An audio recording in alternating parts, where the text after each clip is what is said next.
Hey everyone, welcome to today's explainer. If you're looking to seriously level up your E3 English reading and vocabulary skills, well, you are in exactly the right place. Today, we're going to use a classic, super colorful fable, Aesop's The Sick Lion and the Fox, as our immersive learning tool. We're not just going to sit here and read a story, though. We're actually going to break it down from the perspective of an active learner, extract the most powerful vocabulary, and then apply it immediately. So let's dive right into this. Here's a quick look at our roadmap. First up is the lion's crafty plan, followed by the fox's shrewd discovery. Then we'll look at the moral and our golden sentence. After that, we'll do an advanced vocabulary review, and we'll wrap it all up with a role-play interactive Q&A. All right, Section 1, the lion's crafty plan. Let's go ahead and set the scene and meet our first character. He's an aging king of the jungle, and his physical strength is totally failing him. The text says, "Grown old and too feeble to hunt, a lion devised a crafty plan to keep himself fed." Now, that word feeble, it doesn't just mean tired. It actually means severely lacking physical strength, usually because of age or illness. So because he's so feeble, he literally can't rely on his claws anymore. Instead, he has to devise, or, carefully invent, a crafty plan. Basically, he's getting sneaky just to survive. The story continues like this. He lay down in his cave and let it be known that he was gravely ill. Look at that specific phrase, let it be known. He didn't just tell one person in passing. No, he spread a deliberate rumor. He wanted the entire forest to hear that he was gravely ill, meaning seriously or maybe even fatally sick. He's weaponizing the sympathy of the other animals. And here's the incredibly tragic results of that little rumor. This just brilliantly illustrates the trap. Step 1. The other animals, feeling bad for their old king, enter the dark cave to console him or offer him comfort.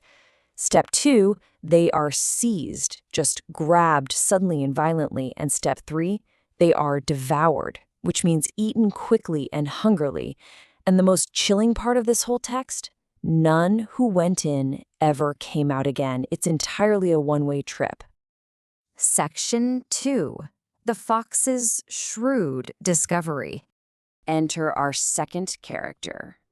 The whole dynamic of the story completely shifts right here, because the fox operates on a way higher intellectual level than those previous victims. At length, the fox approached, but he was far too shrewd to be caught so easily. At length is a really great E3 phrase, meaning finally or after a long time. So, finally, the fox arrives. But the key word here, absolutely crucial, is shrewd. Shrewd means having sharp powers of judgment. The fox isn't just smart, he is highly observant and calculating. There's no way he's going to let his emotions blind him. So what exactly does a shrewd animal do? He halted at a safe distance outside the cave and called out his good wishes from there. Notice the physical action here. He halted. He stopped dead in his tracks. He didn't casually stroll right up.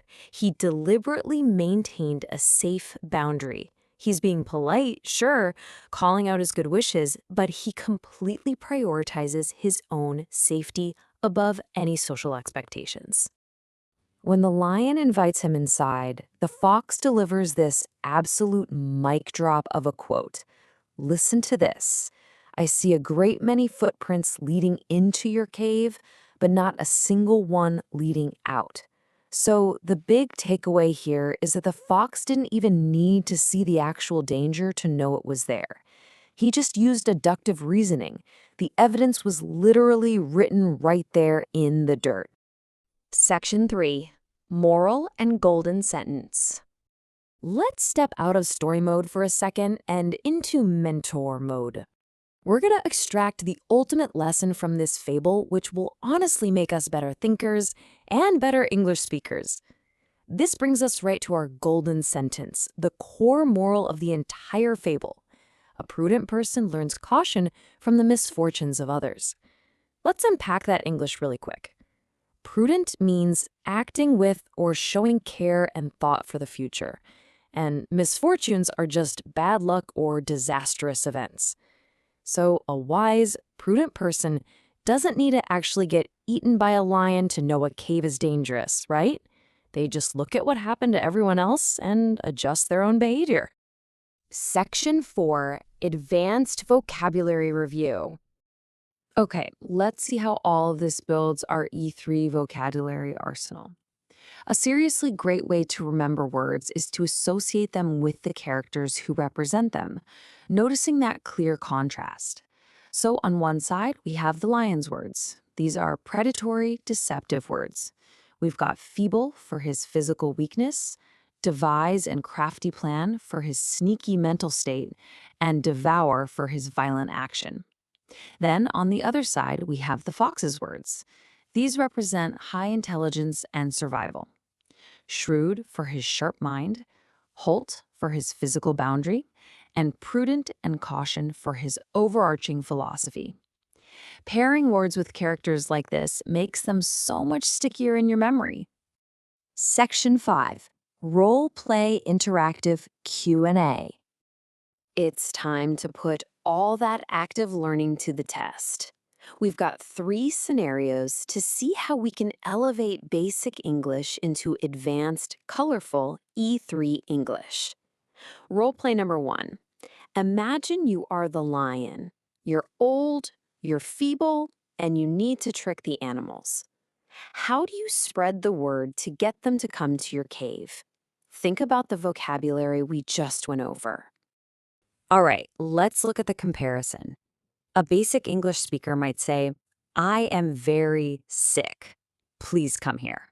I mean, it gets the job done, but it's pretty flat. Now look at our advanced E3 version. Let it be known I am gravely ill. Please come pay your respects. This just brilliantly illustrates the power of vocabulary. It sounds dramatic, formal, and perfectly manipulative, which is exactly how a sneaky king of the jungle would speak. Okay, moving right along to role play number 2. Now, you're the fox. The lion has just invited you into his dark cave. You see those footprints? How do you politely, but very firmly, tell him you are not going in? Here is the difference. The basic answer, I see footprints going in, but not out.